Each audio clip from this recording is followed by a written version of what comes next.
Hello, early morning crew.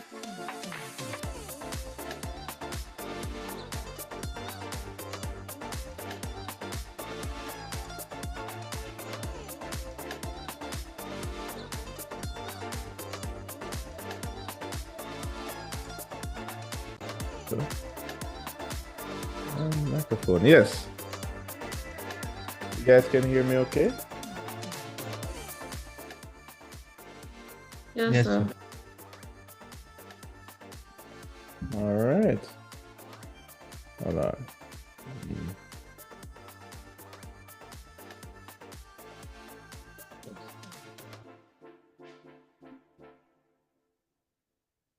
Oh, hold on a second.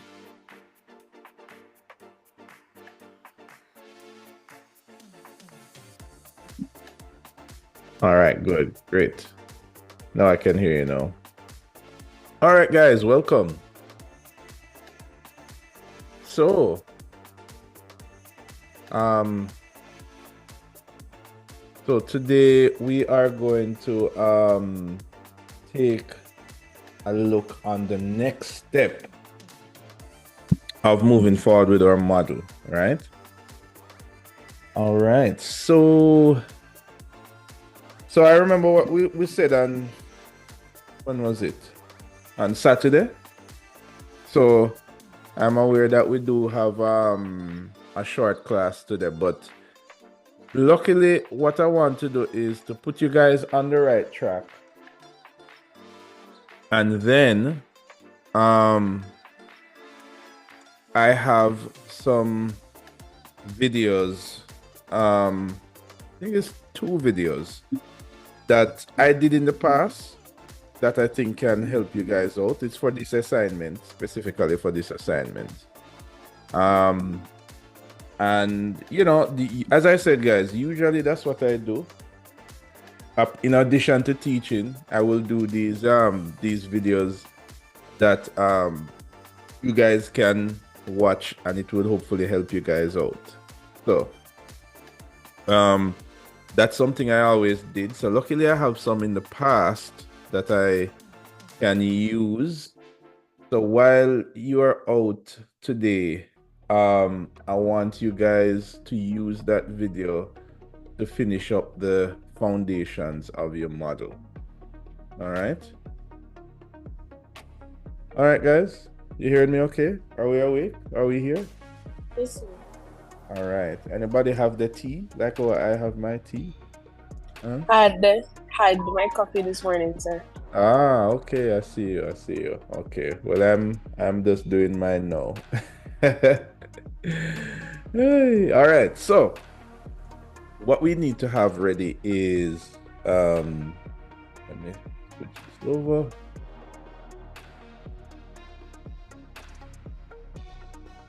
Right.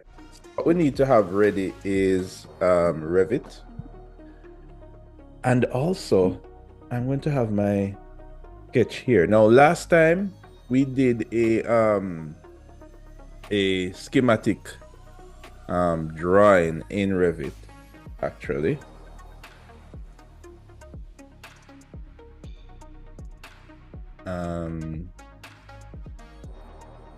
Try and locate mine. If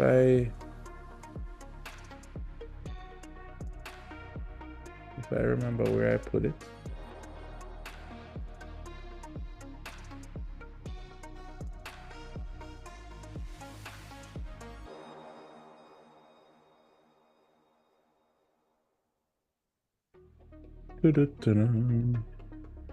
Okay, here we go.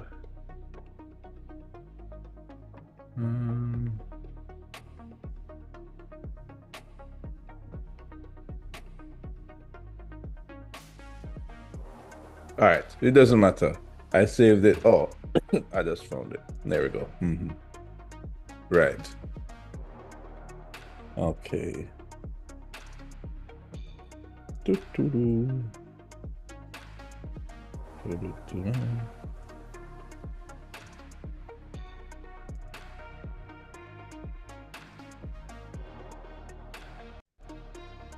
Right. So you guys should have your sketch ready. Now, I didn't finish my sketch, but this was what this is how I started you guys off the last time. Put this over here. Come on.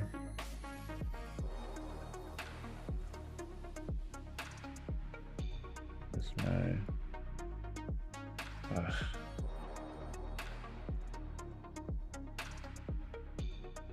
there we go. Right. So this is how I started you guys off the last time. Now, you should have a plan and an elevation that has some amount of details, and you should have submitted it yesterday because this clock starts ticking as of yesterday. All right, so now we're going to dive into 3D, right? And I want to just bring up back our plan here so that we can follow.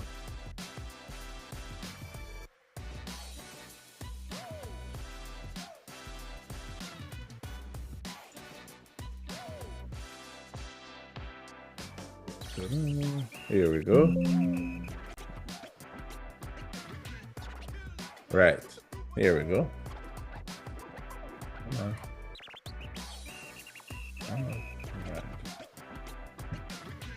Oh, wow. Okay, this is too big. Too small. Let me get some more space. Oops.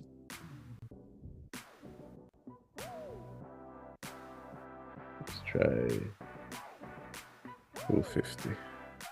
Yeah, that's better. Okay.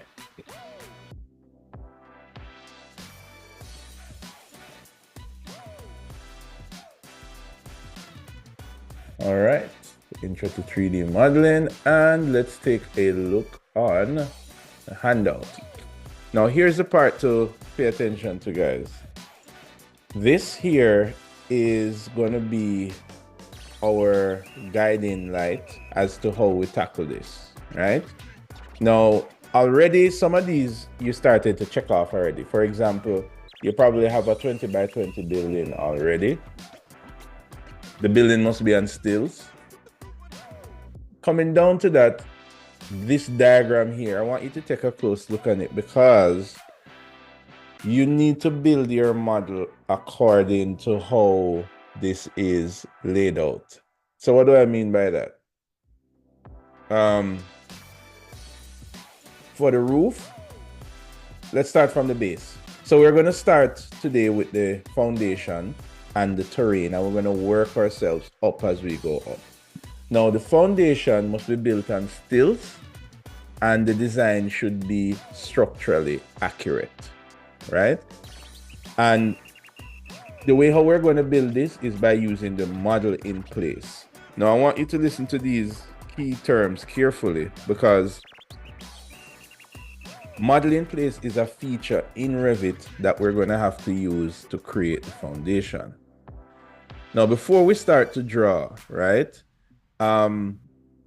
notice that we have our schematic kind of rough sketch already, so we can get heights, and that's going to be super important for us to start the drawing. Before we do that, we're going to do a little research, right? And everybody's research will be a little different. So for example,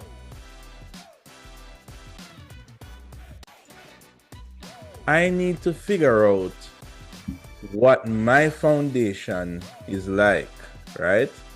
And you will have a good idea of how to figure this out based on your schematic sketch.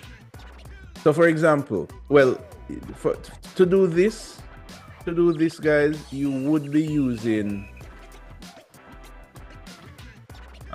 you would be taking into account the sketch that you created in Revit, right? And what I suggest is you can sketch this on a piece of paper, but essentially you want to decide what does this area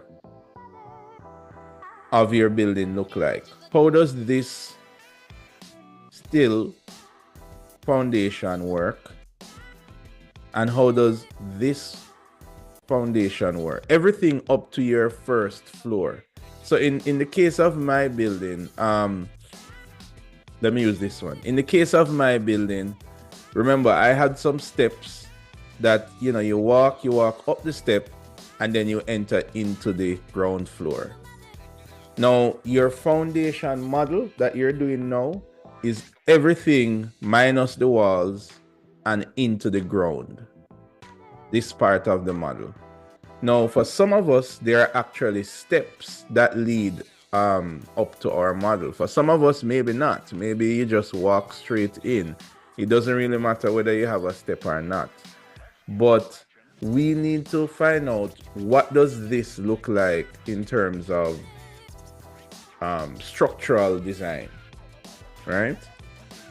And we don't have to go into any, I don't know, like structural calculations and things like of that nature.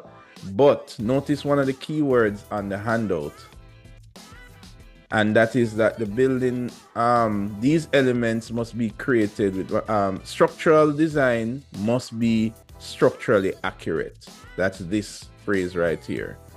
That means you can't just model a big column and say, yes, that is my concrete column.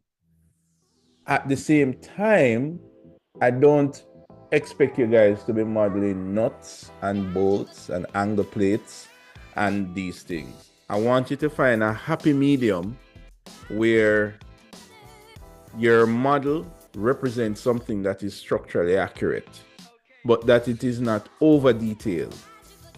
Now, you're not going to lose marks if it's over detailed. So if you want to go ahead and give me angle plates and model the little threading on the screw, is there any crazy person in here that wants to do that? Who wants to do that? What you say, Rochelle? You want to model the threading on the screw and the head of each screw bolt?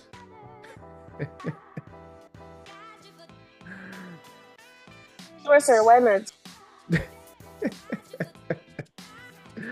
Well, if you want to go ahead, then fine. There is actually a criteria for model detail, but there is only so much and no more that you can get marks for that, right? And you don't want to use up the whole time doing that. I've seen students do this. They kind of get lost in the details. So for example, where we start from, notice that on the mirror board, I have placed some extracts from the Chen book, Construction Illustrated. Anybody know that book, Building Construction Illustrated? Yes, sir.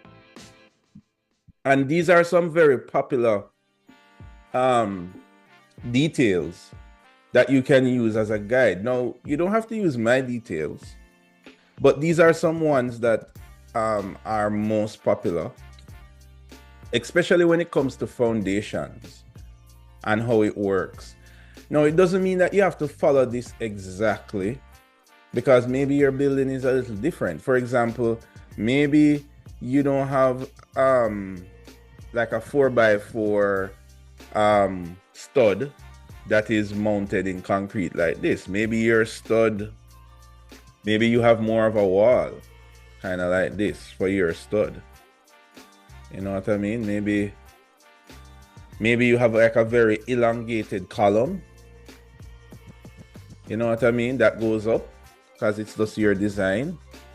For some of us, maybe you have some kind of fancy structural system that kind of slants this way, and then, you know, to form like a triangle or something. And then this one is also mounted down below, and then it comes up to form your you know, you can have all the elaborate designs that you want, or you can keep it simple. Guys, remember, we're not marking for design in this. We're marking for modeling. So for example, when you guys submit the model, I'm going to be looking at, okay, did you use model in place to create this model? You know, I'll be looking on, okay, so is the distances here like equal, you know? Did you just like throw down some boxes, or was it precise in the way that you drew it? Right? So this is the first step that we're going to do. But even before we jump into Revit, we're going to kind of decide on what our foundations look like, right? And what I want you guys to do is you can do a sketch from this. Notice that this one has tongue and groove boards that they kind of mount like this. I think, did we remove that? I think I removed that one this time around. Exactly. So, you know, for those of you who are in maybe you did this module already, or maybe your friends in fourth year see you doing this. You can tell them that, guess what? Sir said we no longer have to do tongue and groove boards. And they're going to be like, what? I had to model all of these intricate boards and they had to fit. But I'm actually, we're on a mission to kind of make the module a little bit easier, all right? So what do you think of that, Kaylee? You want to do the tongue and groove board still?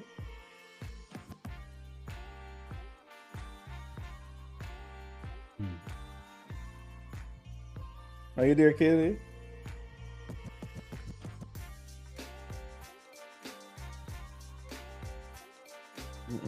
Let me look at my make sure to have my messenger. Hold on. Here we go. Yes. Oh, Rochelle, is my music playing too loud? Yes, sir. It's a little distracting. Hard to hear you. Oh, okay. My bad. I need to turn it down here. I didn't know that Zoom would pick it up so loudly. Hi, sir. Yes, I heard you. I just couldn't unmute in time. Oh, yeah. No problem. No problem. I know how it is. I know how I it have two is. screens, so I was trying to like figure out how to. Yeah. Right. So we don't have to do the tongue and groove boards if you want. If you want, then that's your design and that's fine. But you don't have to model this. You do still have to model the floorboards, the main joists. You need to model whatever coverings that you have, right? So maybe you have some kind of a ply rough sheeting and then you have your floor finish on top. It's totally up to you, or maybe you just have tongue and groove boards by itself. You understand? What you can't have, or what you shouldn't have, is just you just drop a box on it, blam, and call that floor. Right? Because at minimum, in most cases, you're going to have different layers of flooring. All right. As soon as we finish this checkpoint, we're going to be going into the rest of the building. So for example, we're going to be talking about how the walls are to be built. And this is going to be quite interesting in Revit, because Revit doesn't give you these walls by default, right? So for example, if you use the wall tool, here we go. If I go into a drawing and use the wall tool, I won't do it now because we have limited time. You won't get these walls by default, but there is a way to use the wall tool to do it. And that's what we're going to be doing. It's going to be totally cool. You know why this is so important, guys? Because imagine you want to cut a section through this building, which we are going to cut a section. We want to see all of these details. We want to, when we cut through here, we want to see those transom members, the sole plate. You know what I mean? It should look something like this. Now, we don't have to go in super detail and have like, you know, the different members and angle plates and mounting screws. No, we just need the general idea. And the general idea of a timber wall is that you have studs and you have framing. You don't need to put in the amount of framing, but guess what? That is checkpoint 3. So we're not going to go too far into that. For right now, we want to focus on the foundation. Like, look at some of these treatments here, right? In some cases, you might have this member here and you put this wooden member inside here. Now, it's totally up to you if you want to go ahead and model this member here. There, as I said, there is a criteria for detail model, but it is up to you where you want to get the points for detailing, right? So for example, some persons they do an elaborate railing, they do a custom railing, not just the default one that's in Revit, and they get their detail there. Some people have some kind of custom like roof element or something like that. So you don't have to, and then some people put the detail in their foundation. You know, they would put an angle plate here and they would cut the piece of wood and all of that stuff. It's totally optional, guys. The only thing you should not do is just put a big slab of wood through another model, like push it through this model, and there is no evident way of how the foundation works. Now, one of the reasons why I'm showing you guys how to model like this is because the whole purpose of BIM, what does the I stands for in BIM, Nicole?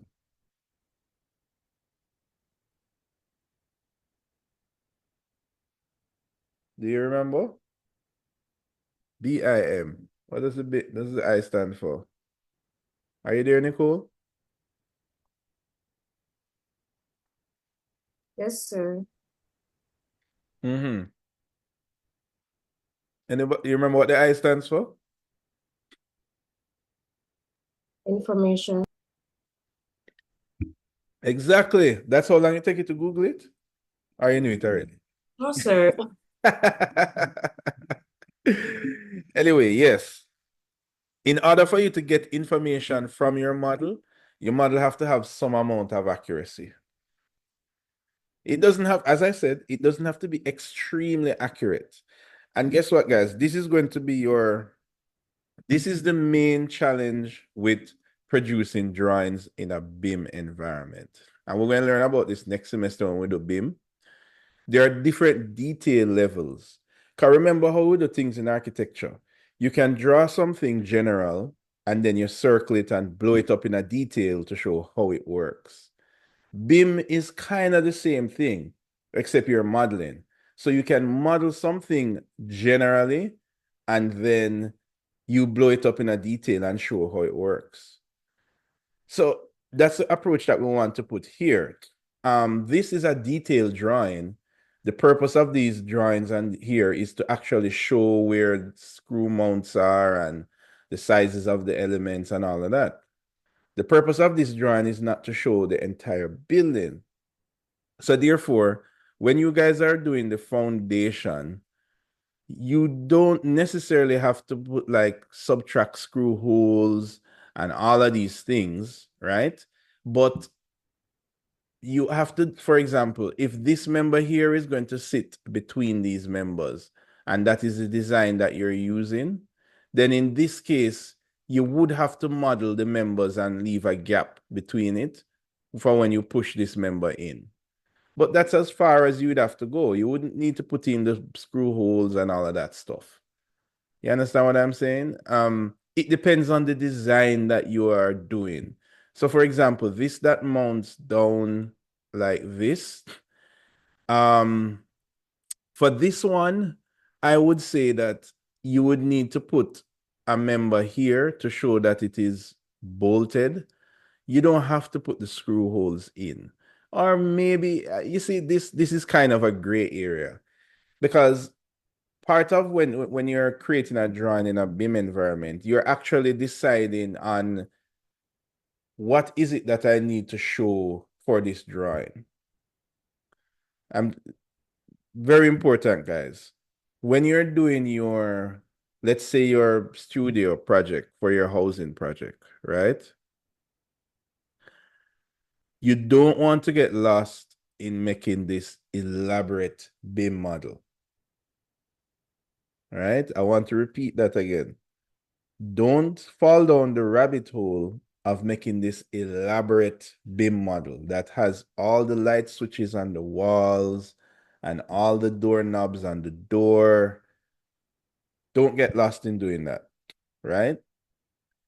What you have to do is you have to try and balance the details that you need depending on what you want to show. Now, 3D modeling is a little different because we're practicing to model. So we're going to be showing a little bit extra things than what we would normally show, if you were doing just a design drawing. But for your production drawing, right? If it is important for you to show a floor plan, then you don't necessarily need to model out your wall like this. But let's say, for example, you wanted to do an exploded view, which we are going to do. In order for your exploded view to work, you would have to invest in modeling a bit of detail from before. You understand, Andrew? You understand what I'm saying? Yes, sir. Right. So we are going to be going somewhere in the gray zone of more detail than just basic, but not a crazy amount of detail. And I'm hoping that out of this process, you will get a little bit, you learn a little bit more to balance, right?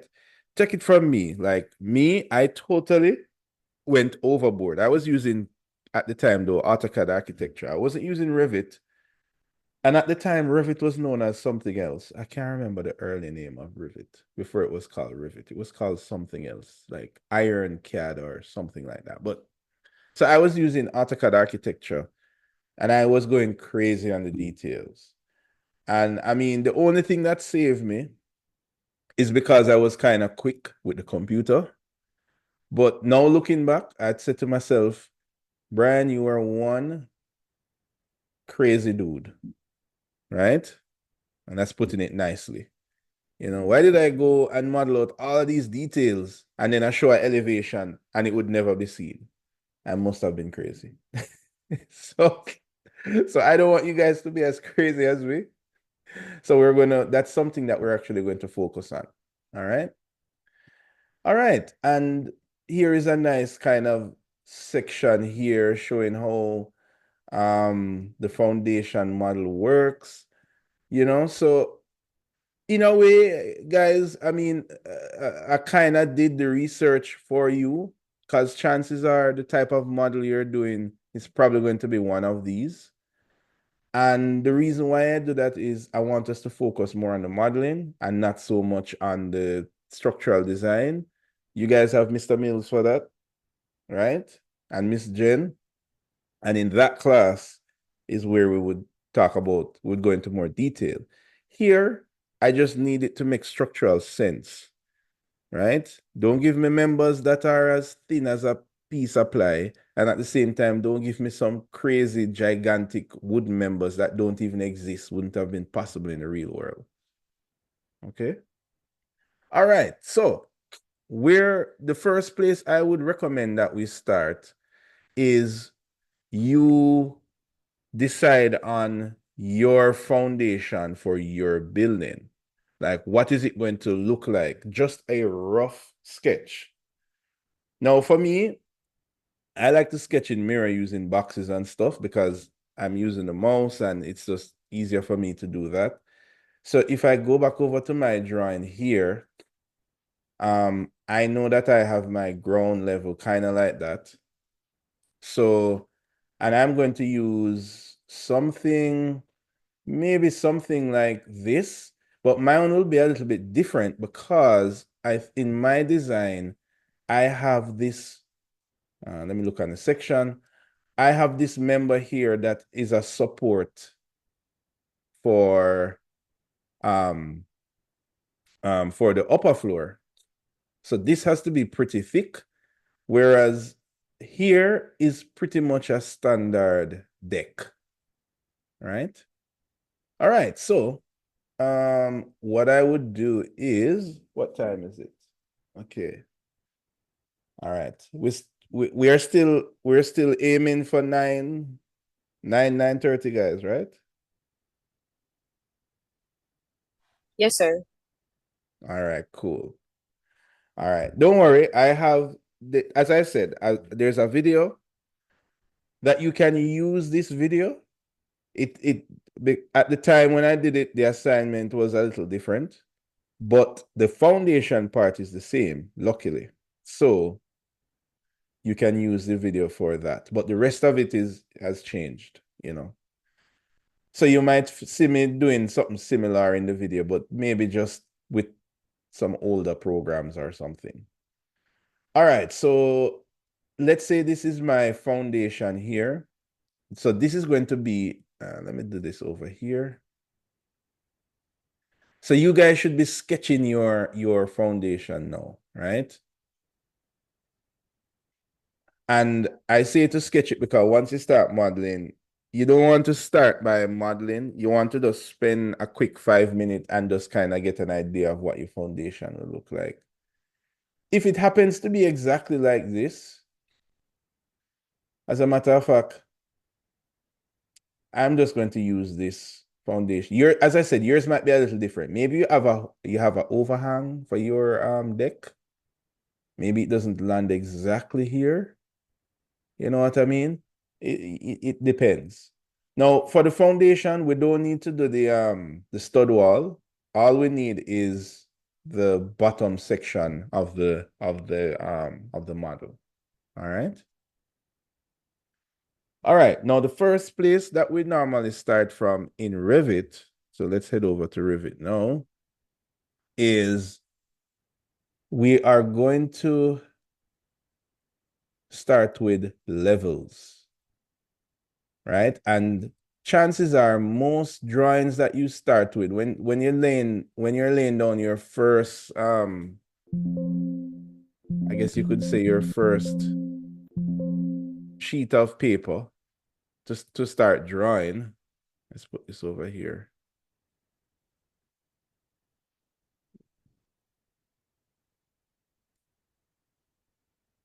This over here. Right. The first thing you're going to do is levels. Now remember, this that we did last week, this is in a drafting sheet. It's in a drafting view. So we don't need to, we're not going to use a drafting view for the 3D. We're going to look in our in our kind of view list here, and we're going to go to an elevation view. Doesn't matter which one. So let's go with the east elevation, right? And these lines that you're seeing here, if you're using Revit 2024, let's see, this is your view extend. And this one here is kind of like the extent of your sheet. And this one is the extent of your text. So for example, when you do an elevation and you can adjust this, anything beyond this point, it will not show any details, any text or any line work. Well, no, it will show line work, but not any annotations, no dimensions, anything. That's between these two areas. And then anything beyond this line will just be, invisible. All right, so that is what these two edges are for. Now you can turn these off because we don't really need all of these lines in the scene. This is a section line. These are just like reference points to get you started. But where we really want to start with is the levels, where it's a L1 and L2 and so forth, right? So to turn these off, we're gonna go to hide region crop, and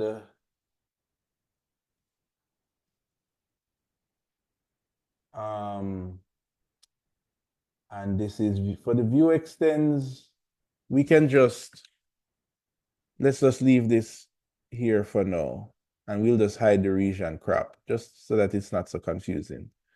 All right, this here is a reference plane. We're going to be using a few of these. We don't need this one, so we're going to just delete that. And this is where we get started. Now, these levels that you're setting up will correspond with the levels in your drawing.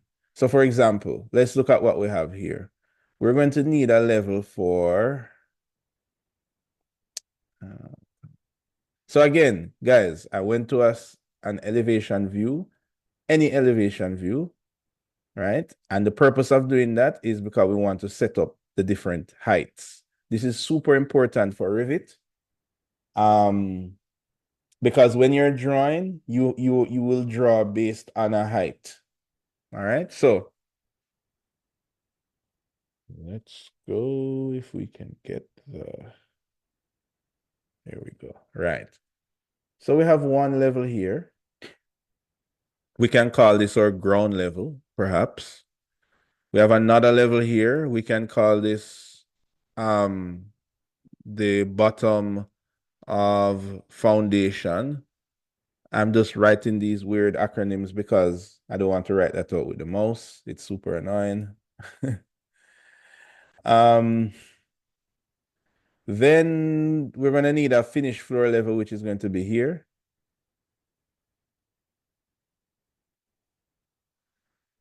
And let me tell you guys, you can have as much levels as you want. There is no level police here, right? So you can have as much levels. So for example, you can have a finished floor level. You can even have these other micro levels, like you can have, if I was doing this here, you could have one for, you just call it a name. Bottom of main joist, top of main joist, top of floor joist, right? You can create these levels for each one. Don't worry about your drawing looking like a level mayhem, because what you can do in Revit, you can turn them on and off. And in Revit, you have two types of levels. You have a level where when you create a level, it creates a floor plan. So for example, let me show you what I mean. Right now I have level one and level 2. And if you look at my under architectural floor plan, you see I have L1.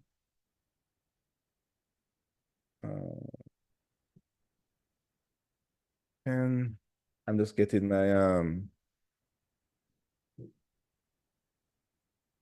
my screen sketching program. Come on. Pin to start. There we go. Yes. And yes. Right. So you have level 2 that corresponds with, that corresponds with level 2. Let's erase a Control Shift 5. Right. And this is Control Shift 2.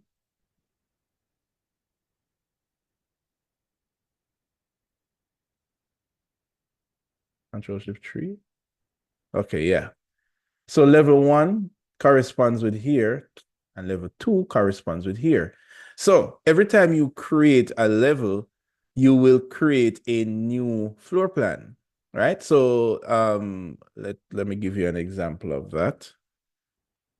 Erase 2. So for example, let's say I go to level 1, and I'm going to just, under architecture up the top, you don't have to follow me with this. I'm just showing an example. I'm going to draw this wall here, right? Let me just make it a weird kind of wall like that. And this wall, if I look on the properties of this wall, it's a little. Sorry, screen. Wait, it's. Oh, wait a minute.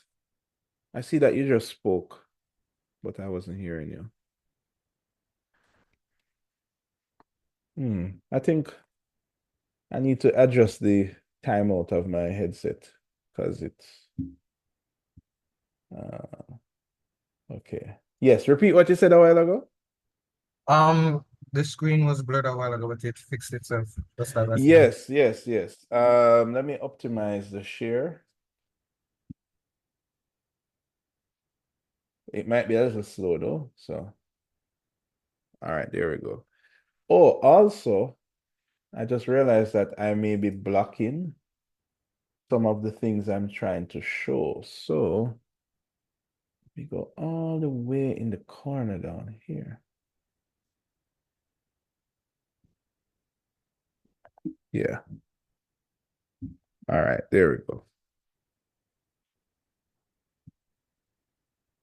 Okay, guys, where was I?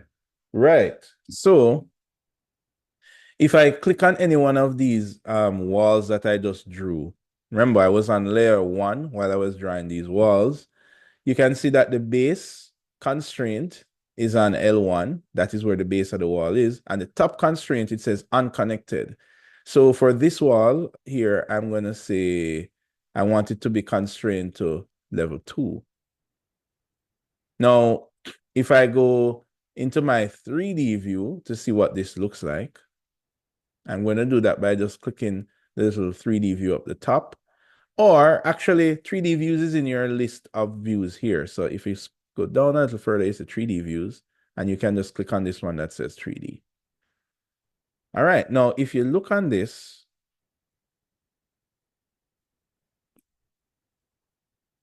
right, if you look on this, you will notice that one of the walls, how is this? Control-Shift-3? Right, this wall was constrained to level 2. Whereas these walls are not constrained. So that's why they just go up until however high that we can go, right? Now, we're talking about levels here, right?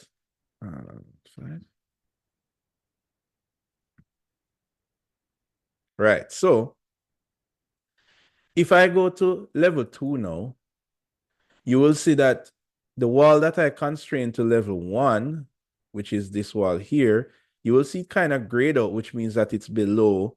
And these walls actually go past level 2. Now,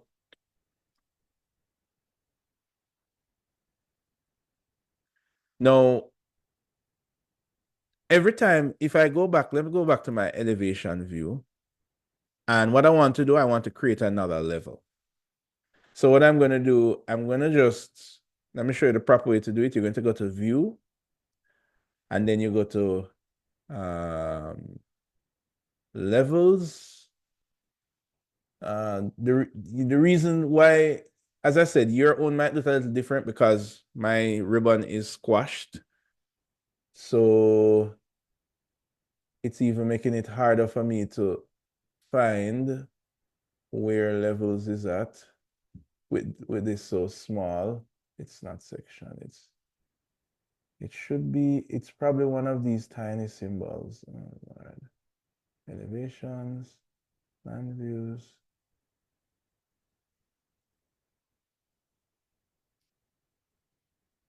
So I want to create, no.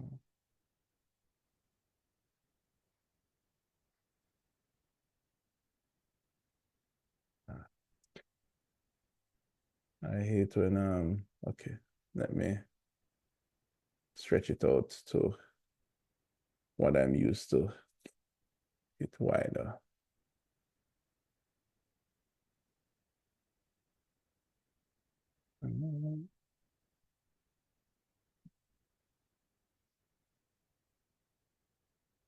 Nope, nope. Okay. Now, usually what I do is I normally just copy the levels, but I want to show you guys, let me see.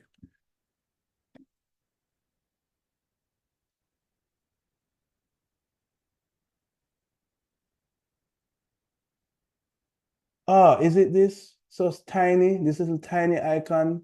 Yes, no, is it, okay, reference view here. No, that's not it. Where is the level? Are you guys seeing the level icon on your screen? Anybody that has Revit open? Did they move it or something? Anybody using levels on their screen now? Sir, levels are in the architecture section. Oh, so why is it not on the view? Unless my brain has, as I said, okay, maybe I'm just rusty. Yes, it's here. I could swear it was under views. But anyway, so when you click levels, if I just choose to create another level like this, notice that now there is a level 3, right? And this level 3 here generates a new plan. So for example, I'm just going to click this this wall and just carry it up above that level 3 that I just created, which I will name it level 3. This is a little, some things have changed here in 2024. Anyway, H3 level 3. So when I go here, then you'll see that it still shows me all the way down to this previous wall, right? Which I can change that. But what I'm trying to get at is that whenever you create a new level, let me go back to this view here, it's going to create a new plan. Now, in some cases that might be good, but in other cases it might be bad. So for example,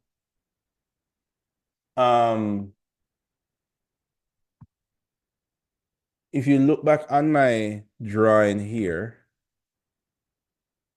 I don't want to create a floor plan for here, then create another floor plan here, then another floor plan and another floor plan, because that would be crazy. It would be like I'm doing a 10-story building with all of these different floor plans creating every time I create a level. At the same time, levels make it much easier to model because I can just say, make the base of this wood be at this level and make the height go to that level and so forth and so forth. So what happened is that you can actually choose between making the level a building story or not. And this one has changed a little bit because in the previous Revit, when I drew it, it actually asks you if you want it to be a building story or not. So what I'm realizing now is that when you guys are looking on the video to help create this, some things might be a little different because at that time I was using, I think, version 20, either 2020, I think, or 2019 maybe, or somewhere in that region. So you might notice that some of the things are a little different.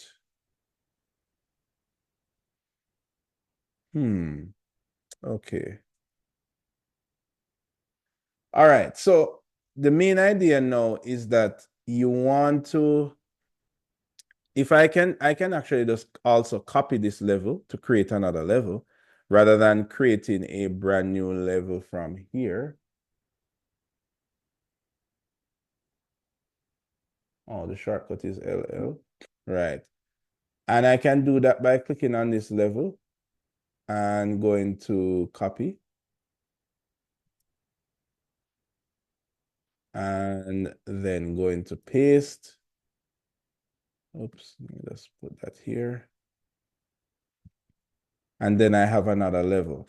Now, this is usually the way I create levels. I don't normally go to the architecture tab and choose level and all of that. I normally just copy the levels.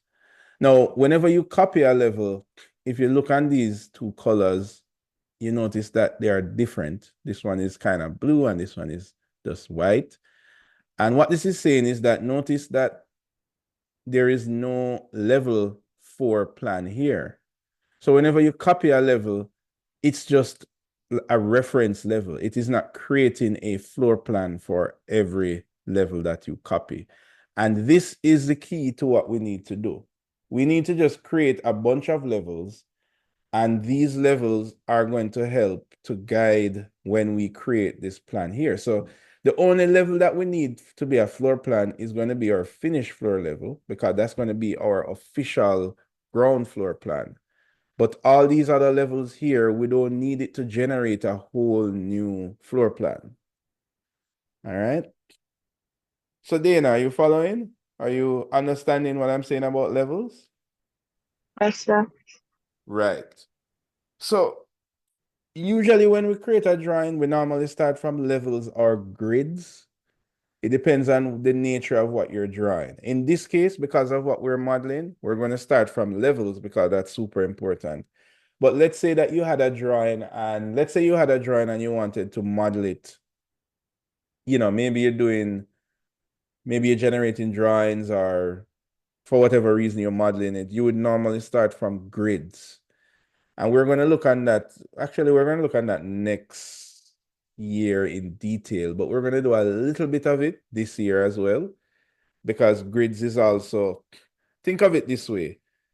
In elevation, levels are your guiding light. It is what you use to organize your drawing from an elevation view. From a plan view, grids are what you use to organize your drawing. Grids are also what you need to plan out your structures as well, to make sure that walls on the upper floor line up with walls on the lower floor. Levels does the same thing, but from an elevation view, you know, making sure that a certain level is aligned with another level, or it is higher or lower than that level. So what we're going to do now is we are going to create a bunch of levels, right? And we're going to create it by just copying it, right? Yeah. So I'm going to delete it. Now, if I delete this level here, what Revit is telling me here is that when I delete this level, it is also going to delete the floor plan that it created. It will also delete, when I created this level here, it also created a section as well. Did it? No. Okay. But it's just giving you a warning that when you delete this level here, it will delete the floor plan here because they're attached, which is fine. There we go. However, if I delete this level, nothing happens because obviously there was no floor plan created when I copied this level, right? Right. Okay, so what we're going to do is we're going to delete well, let's keep level 0 and let's keep level 2. Level 2 will be for our upper floor later on when we get to that stage. So we're not going to delete that, but we're going to copy a bunch of other levels now, right? So so my level 0 is going to be my level 1 is going to be my finished floor level, or it's going to be my ground level, right? Now what I'm going to do is I'm going to call this bottom of foundation, right? And what I'm actually doing is I'm matching it to, let's drag this over here, right? I'm kind of matching it to my plan over here. So I had a bottom of foundation level here, and I'm going to determine how high from here it is. But this we can just make it up because we're actually designing our drawing. So I can say minus, well, my drawing, my building is actually quite high off the ground. So I'm going to say 3,000. It's about, yeah. Yeah.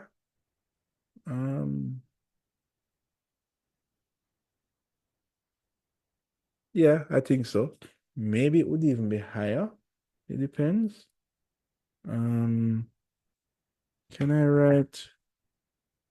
Yes, I can put feet in there. Yeah, so it's gonna be about 3,000.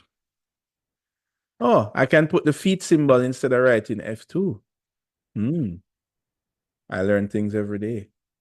All right. Now, if the text is a little big, you can just simply change your drawing scale for now, which is in your properties. It is in your properties for the drawing. Remember how properties work. If I click on this level, then I'm going to get the properties for the level. If I click in this blank space here, I'm actually clicking on the drawing itself. Then I'm going to get the properties for the drawing. So I can do like 150 or something like that. And that will make the text smaller. All right. All right, so let's create these other levels quickly. So I want to create a level for my ground floor. So I'm going to copy this again. So CO is a shortcut to copy, or you can use the icon. And let's say my ground floor is going to be maybe for about 2,000. Actually, wait. I think this needs to be bigger, minus 6,000. Yeah, because it's going to be pretty far, because my building is pretty high off the ground.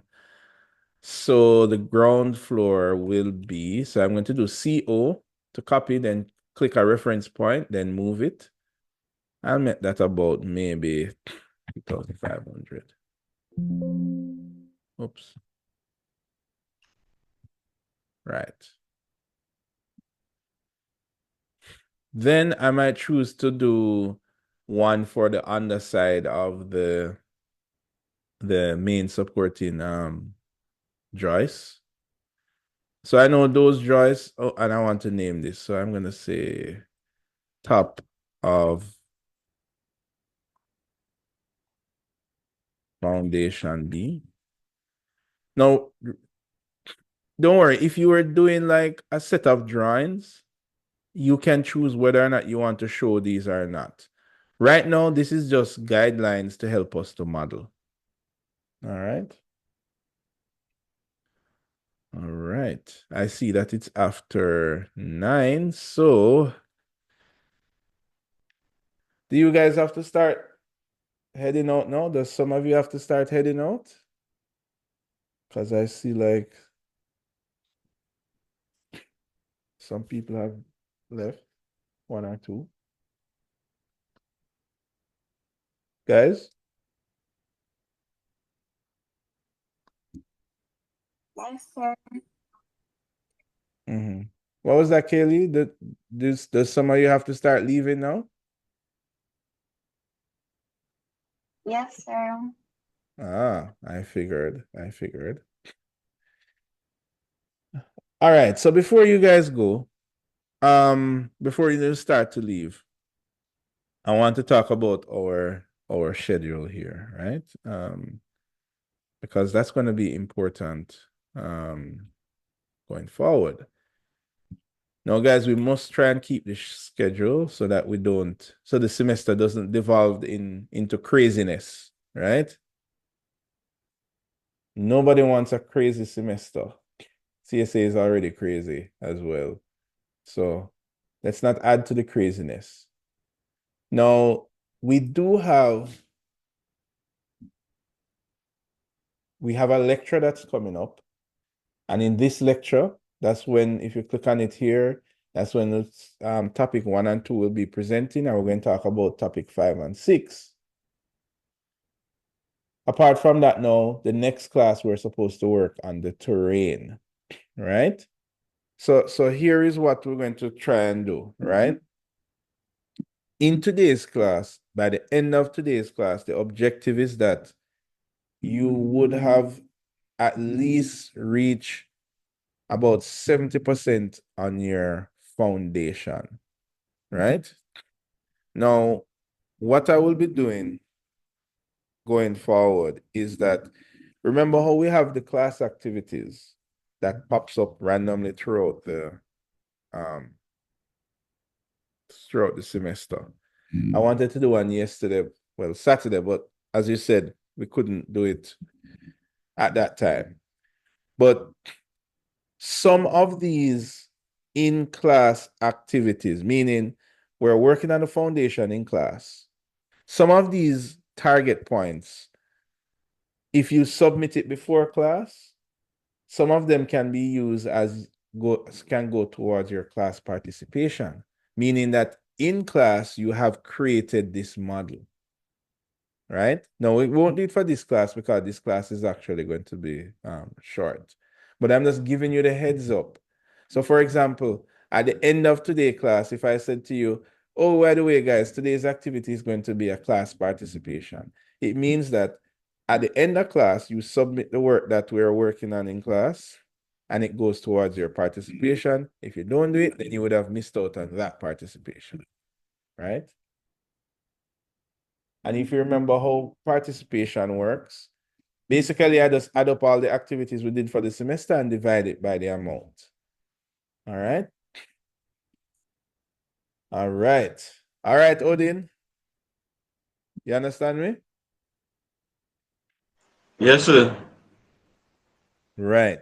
So I'm giving you the heads up on this because I need you guys to be working on this thing while I'm working on it in class so that by the end of class you can submit it and bam, you get a free class participation point.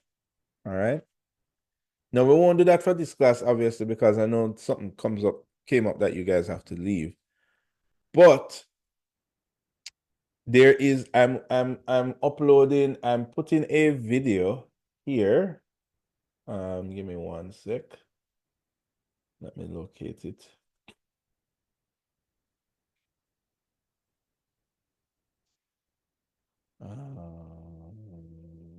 It's here.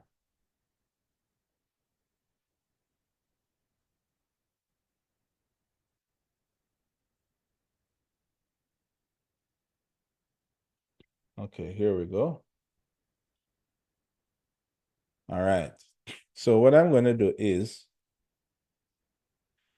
if you head over to the area that I keep all the class recordings, so you keep class recordings, and you sign in, you're going to sign in with your login. For me, I'm just going to sign in with my Google. And I'm going to head down to 3D modeling, 2024-25. This was this class here. I'm going to add where do you go to edit? Edit, yeah. And I'm going to add here. I'm going to call this one checkpoint 1 foundation creation guide. And I'm going to put it here.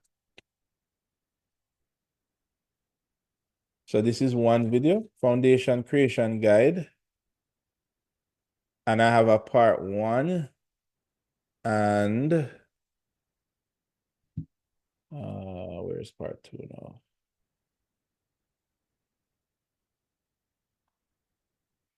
And I have a part 2. Right. Now, so let me save this. Right. So when you go here in part 1, as I said, it's going to be almost the same thing as what we're talking about. It's going to be a little bit more old school because it's an older version of Revit. The first thing we're going to It's an older version of Revit, but the process is the same. Notice that I'm doing the same thing that I'm showing you. I'm just using a different software to sketch. thickness. You know, I'm sketching out the floor plans. This time around, I gave you the floor plans.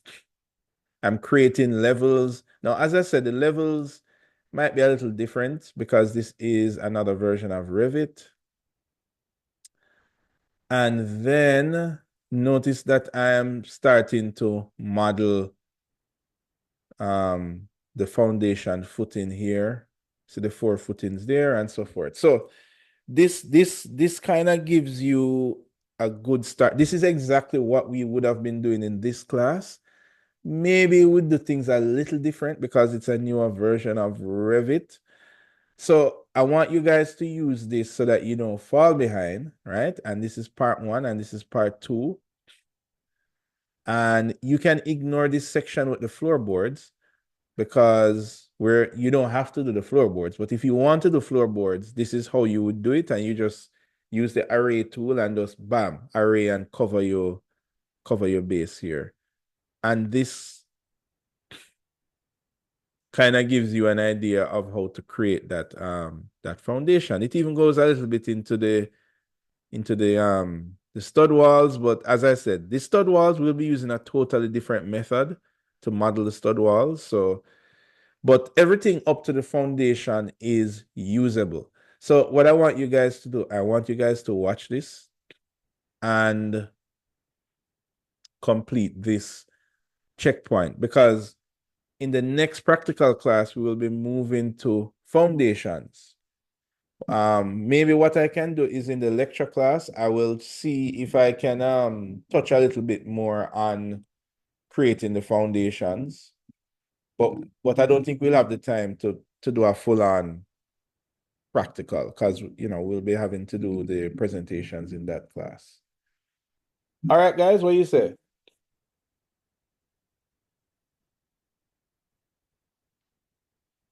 Is that understood? Riley, you understand what I said?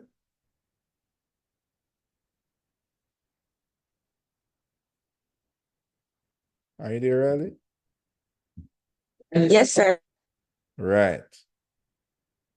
So everybody clear with the plan? Yes, sir. All right. So I want you guys to use this video, finish what we would have done this class. Don't fall behind, guys. I'm telling you, don't fall behind. This is 50%. You don't want to be dealing with this stuff when you're trying to do studio. In all fairness, you guys have to give me back the time, right? So you get to decide how you give me back the time. And here is the video to guide you. All right, as promised. Okay, guys, so it is now almost 9:30. So I'm gonna leave you guys to go so that you can start work. You can go to your studio thing. All right, guys.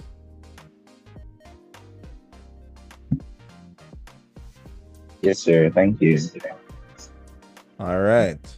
So I will see you guys again on Saturday. And remember, you have presentation on Saturday, topic 1 and 2. Okay? All right. Take care, guys. Yes, sir. Okay. Take care, guys.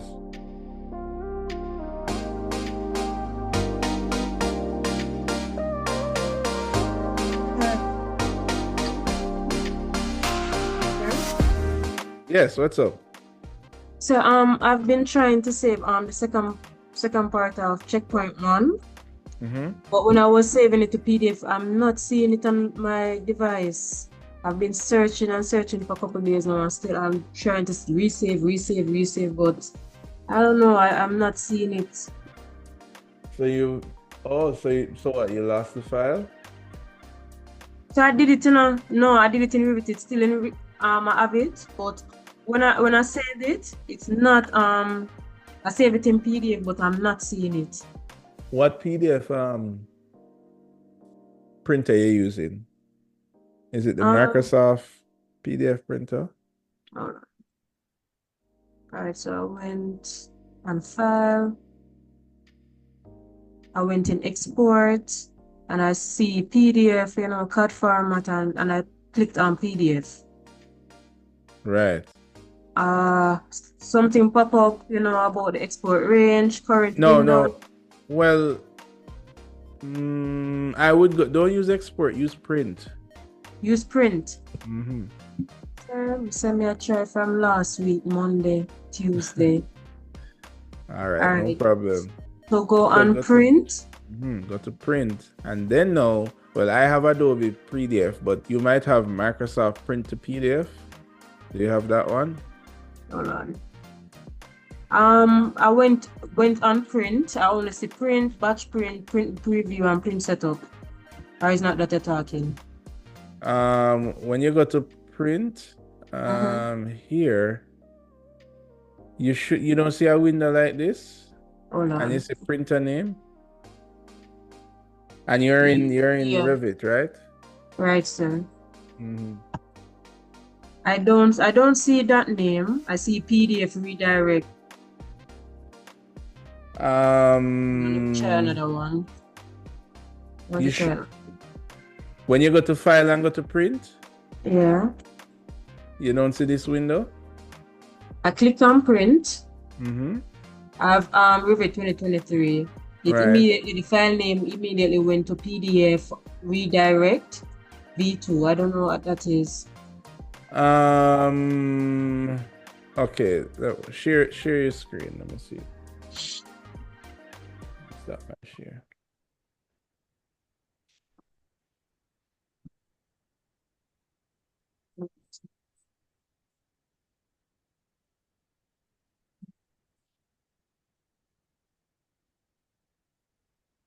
Okay, so this is where I'm at. So I saw this. Oh yeah, man. Yeah, man. That's the same dialogue. So yeah, you can use see the Microsoft PDF. Mhm. Okay. Yeah. And Okay. then you can choose, you can do preview to see to see what it is that you're printing. Okay. And then when you choose OK, it's going to ask you to name the PDF. Right. So go back. So what it is you're printing? You're printing for the checkpoint 1, Part 2. which is I'm sorry. Yeah. B. Checkpoint 1B. right. So so that's B would be the schematic drawing.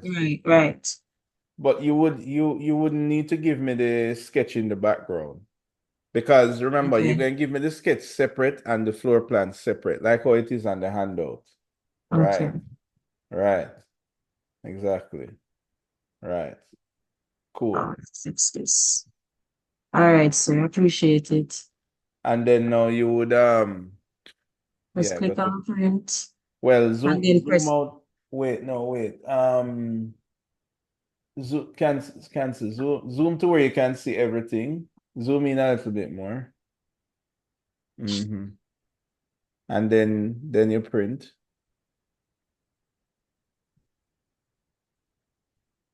And it should say current window. Go to preview. Let me see it. Oh, because you have something else on the sheet. Okay. So Delete that. yeah.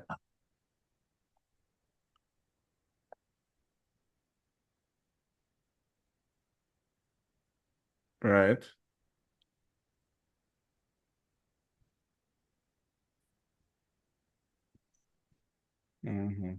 Oh, okay. Okay. Exactly. Okay. And then when you click print, it's going to ask you to save a PDF. Oh, save. Hold on. So print again. And yeah, choose OK. And then it's telling you that it's so look, it is saved. Right, there it is. So you can choose where you want to save it, the file.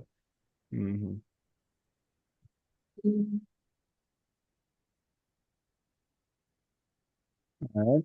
Now, what I will say though, and let me share back my screen.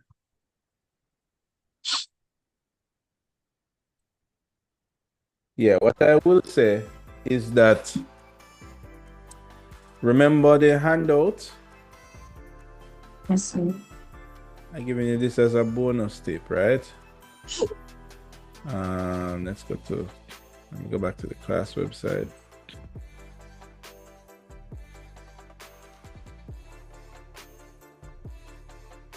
Intro to 3D modeling. Right. So on the handout for checkpoint 1, which is to submit design sketch and submit schematic drawings, these are two separate submissions because at the time we were doing them, you'd finish one in class and then finish the other one, but both of them make up checkpoint 1. Look at this example here, right? That's why on each of the sheets I tried to put an example. So if you look at this example here, notice it's a site plan, floor plan, section, but look on the schematic. Notice it have dimension, it is to scale. That's important. So when you actually draw a dimension line, this is actually 24, because the whole purpose of doing this is to have a scaled version of the sketch. You understand? So this is what your delivery should look like. You don't have to lay out like this, just meaning, so for example, I didn't see you have the site plan, the site plan sketch that show you where your building is, right? Then look at other little things. The site plan have the little numbers beside it. It have some representation of trees. It have a little knot arrow, even though we're making up the site. So, we're making up where knot is, but I'm just saying, these are clues so that you can get the maximum for your checkpoint. So that is just a bonus tip for you. Check the handout. All right. All right.